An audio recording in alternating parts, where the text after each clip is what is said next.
Well, the 2023 Abu Dhabi Formula One Grand Prix had a significant impact on the country. Total weekend expenditure was over 1.1 billion, with the race weekend really cementing the Abu Dhabi's position as a worldwide hub for sporting, entertainment, cultural events, with 65% of the attendees flying in from outside the country.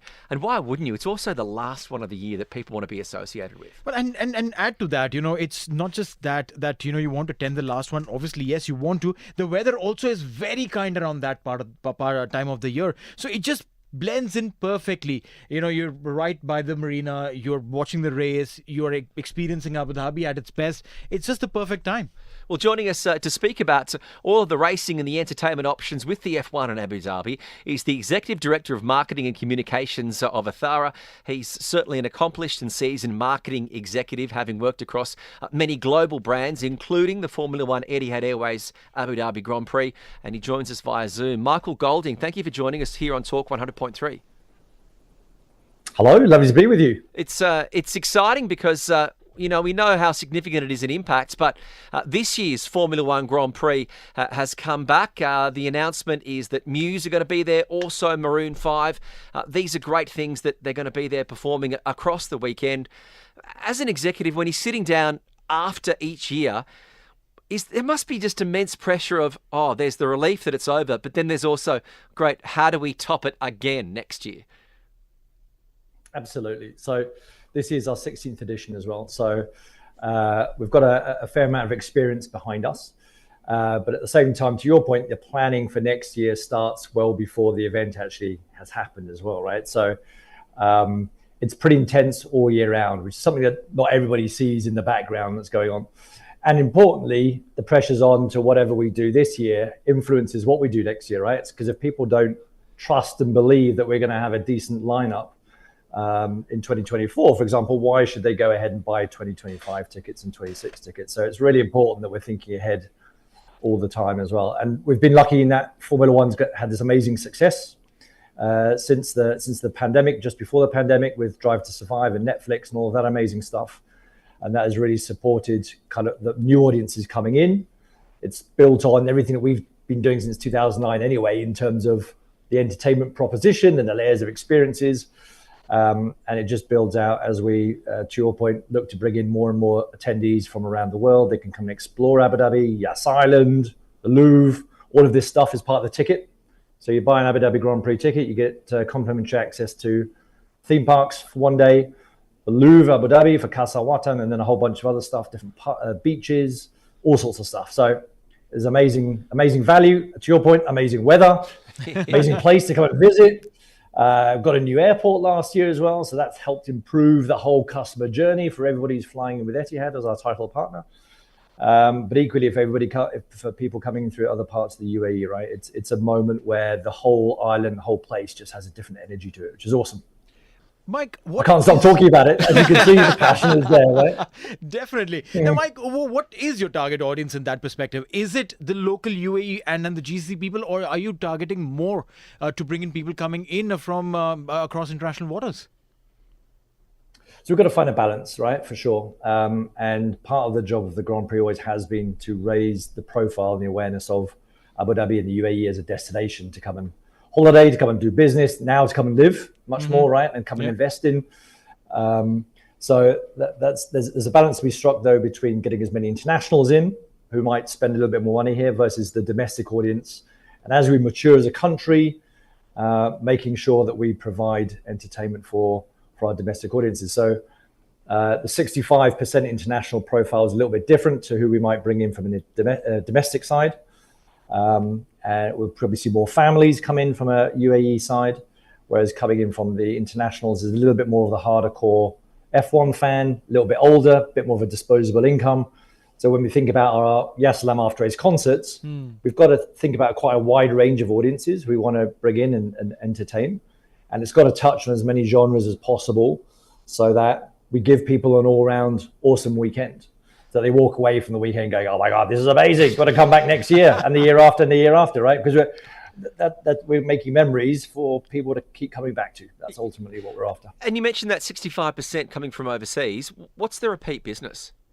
So 11 to 15% of those come in year on year. So they come in regularly. 50% last year were people who had never been to a Grand Prix before, right? So that is a little bit of the Netflix effect, F1 as a whole. The drive to survive. Yeah, fan base. Absolutely. Absolutely. And you look at all the chatter and the conversation, the gossip that goes on around the drivers' wives. It's classic. It's like football was, right? People talking about who they want to go and marry, or kind of the gossip that's going on around Lewis joining Ferrari next year as well. A few years ago, that would have been the sporting pages of the newspapers and of media. And actually now it's on the front covers, right? And people are interested in it on a much wider scale. So that's helping drive interest. It's upset me, Michael, because the times I've gone, admittedly on a yacht, but when I've gone there and watched it, I'm there wanting to talk about, when are they going to go in for a pit change? And everyone wants to talk about, has anyone got a selfie with Toto Wolff? So but you're getting the people in, yeah.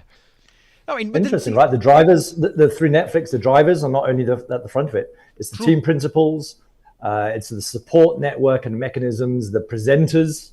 All of those individuals now are stars in their own right? And that just builds out a broader fan base and brings in lots more ladies into the sport as well, which we've seen. And F1 Academy will be appearing for the first time this year as well with some Emirati drivers, female drivers, which is awesome.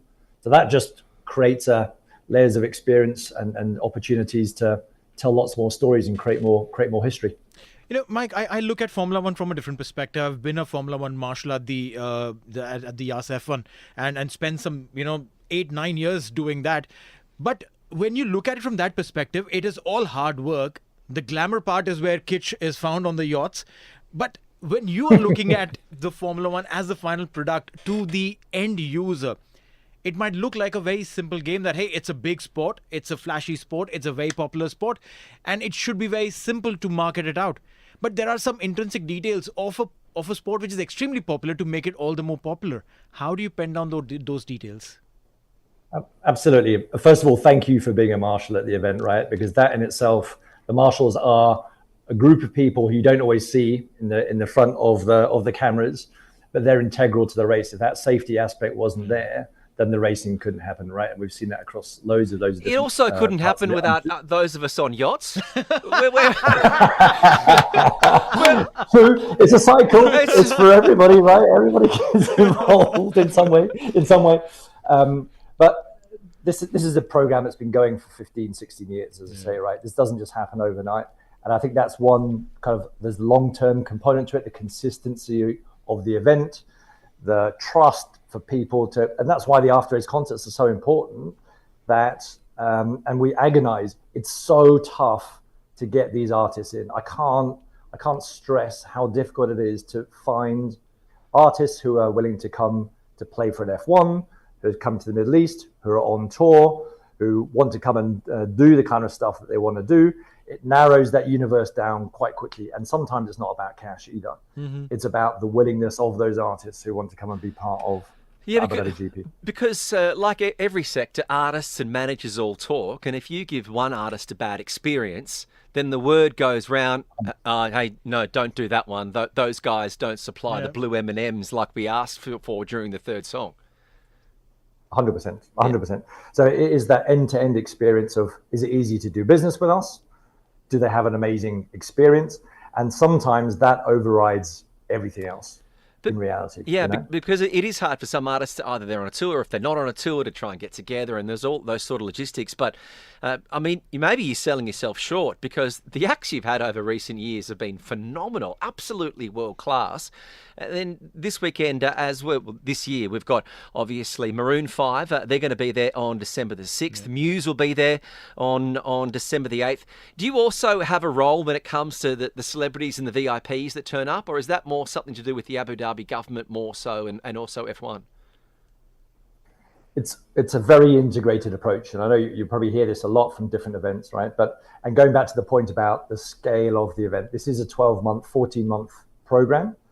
The celebrities and the attendance and how we activate those celebrities is a really important part of that journey. We work together with Tourism Authority, DCT, Morale, look after the island, Formula One, there are lots of celebrities who actually just want to come along and don't want to get paid. They just want to be part of this experience and the exposure, because in turn, them being here does a lot of good stuff for them as well. So it's about how we can provide, on the one hand, this awesome experience for those individuals to come back and talk about coming here. But then on the other side, it's making sure that they have that connected experience across all of the stakeholders who are involved. And it's a mammoth task, but it's absolutely phenomenal. And ultimately, to your point, the numbers that you mentioned at the very beginning kind of speak for themselves, right? In terms of the amount of money that it generates for the economy, and that excludes the suppliers, it excludes all of that other third-party stuff that helps kind of add value, as well as then the 70, 80, 90 million people watching on broadcast TV, watching a race. They see the beautiful shots of the circuit, beautiful shots of Yas Island, Abu Dhabi. That's what it's all about. Well, we're certainly looking forward to it again coming up when it's in December this year. It's going to be another sensational event. And Michael Golding, the Executive Director for Marketing and Communications at Ethara, congratulations on your success. We know you're busy, so we do appreciate your time this afternoon. Thank you. Awesome. And July, tune in for July. It's going to be a busy July of announcements. That's all I'll say. Okay. Well, any clues? Can you give us an exclusive? Wait and see. But also I would say, and this isn't just coming from a marketing person, tickets are selling super fast. They are selling quickly. So I would strongly recommend getting involved. So that Saturday, December 7 slot, could we see an announcement in July?